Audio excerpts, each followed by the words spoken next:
when the governor appointed me, it was, boy, a dream come true.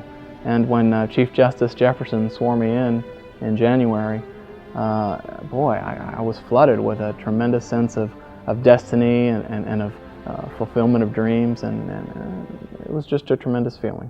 You want somebody that truly embraces what they're doing, that cares about what they're doing, and because so much of what a judge does involves the welfare of children, it's particularly important to have somebody who truly has a warmth for their job, and Rene does. If it's a case involving little children, I can tell it wears heavy on him.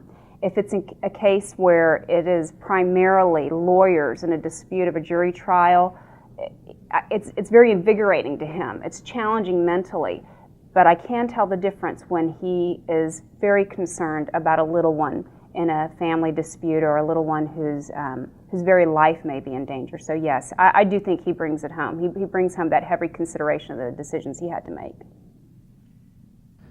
You know, every day I wake up and I think, what a honor it is to be a judge. At the same time, what a sense of responsibility and duty I have. And I take that with me as I go to work every single day.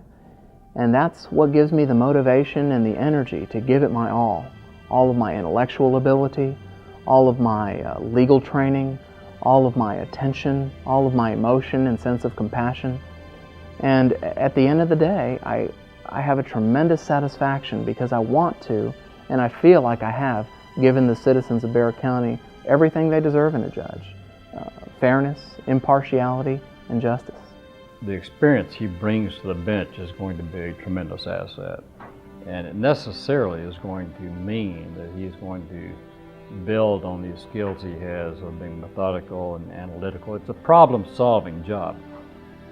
You combine that with the fairness that I know he understands and lives by, he's going to be a good judge. He is among the more personable lawyers that I've ever known. He possesses one of the best legal minds that I've ever had the pleasure to work with. He's truly left a void here at this firm. Well, one of the things that I think that I bring to the bench from my 15 years of experience as a civil litigator is, you know, I bring a passion for the law.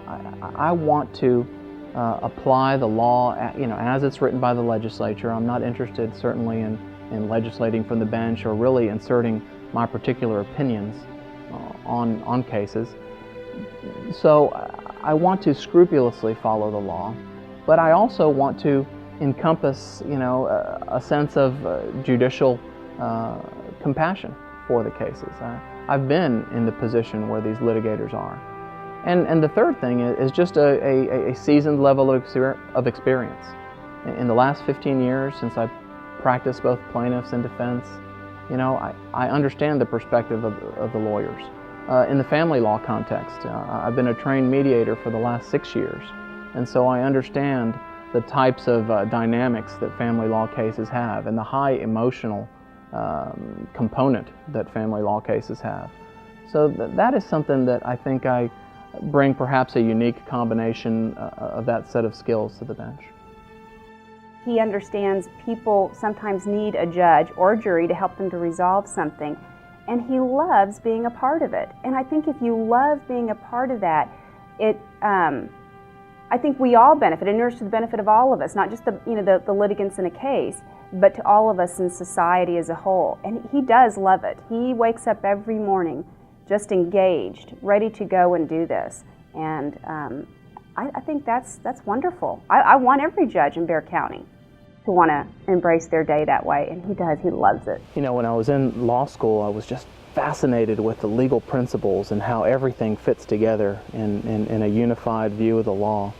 And, you know, I reflected on what my dad told me: always pursue your education.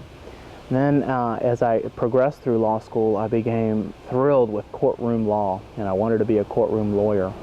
And, you know, back then, being a judge was only a dream, and now it's come true. And, you know, what a great nation this is, where, you know, a humble immigrant or the son of an immigrant can set very high goals that seem unrealistic, but yet they can be achieved. And I thought, what a great country. What a wonderful story of coming to America and fulfilling hopes and dreams.